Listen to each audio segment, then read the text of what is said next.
Most people look at their empty bank accounts, their broken relationships, or their declining health, and they see a tragedy. They think they understand why it happened, but according to the biblical authors, you are suffering from what scholars call the illusion of knowing. You think you know why you are in a deficit. You think it was a bad decision, a weak economy, or just bad luck. But in the courtroom of heaven, your deficit is not an accident.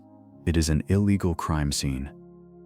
The Bible reveals a world governed by strict spiritual protocols. If something was taken from you unjustly, you aren't just losing, you are being robbed. And in the kingdom of God, a thief who is caught has a very specific, mandatory sentence. Today, we are opening the legal case for your restoration. We are moving from the deep shadows of your loss into the blinding light of a divine verdict. Stay with me, because by the end of this study, you will realize that your void is actually the raw material for a miracle. To understand your recovery, we must understand how God creates. In the Hebrew Bible, there are two primary words for making things: asa and bara. Asa is what humans do. It means to assemble or produce from existing materials. It's like recycling or fixing a broken chair. Most people pray for an asa miracle. They want God to patch up their old life using the same broken pieces. But then there is the word bara. In the scriptures, this term is used exclusively in relation to God.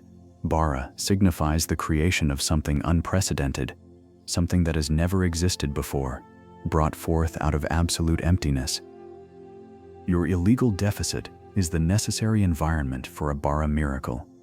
God allows the shadow of your loss to grow deep, like a Rembrandt painting, not to abandon you, but because the depth of the darkness is what defines the brilliance of the light. In a Rembrandt, every detail the light touches is of vital importance.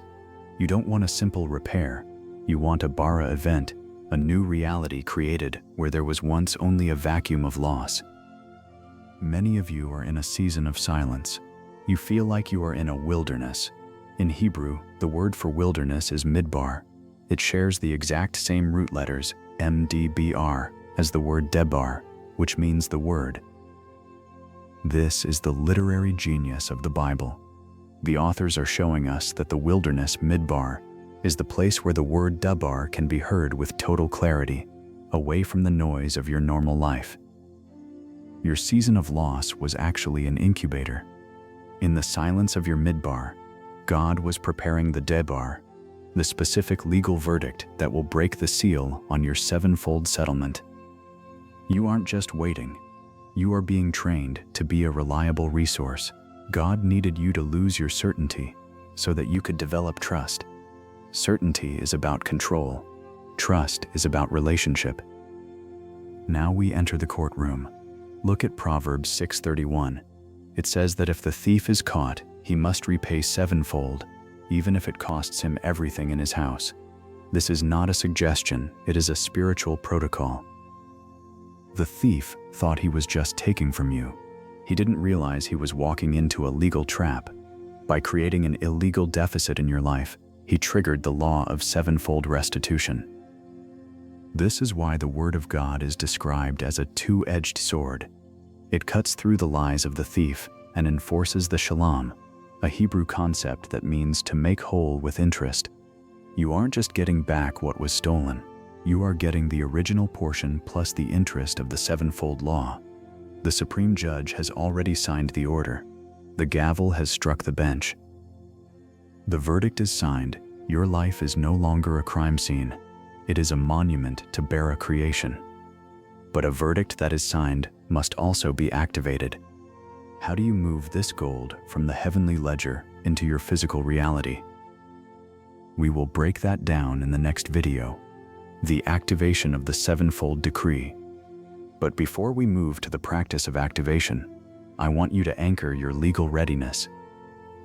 Type "Lobe accepted" in the comments if you agree that your deficit is an illegal act and you are ready for the sevenfold settlement. Your words have the power to create reality. This is the practice of Haggah, or muttering the word until it takes root. And if this study has given you a new altitude of understanding, Support the spread of this word with a like. It helps the algorithm find those who are still lost in the shadows. The link to part 2 is already waiting for you in the description and in the pinned comment. Click it now to learn how to enforce the judgment. See you in the next part.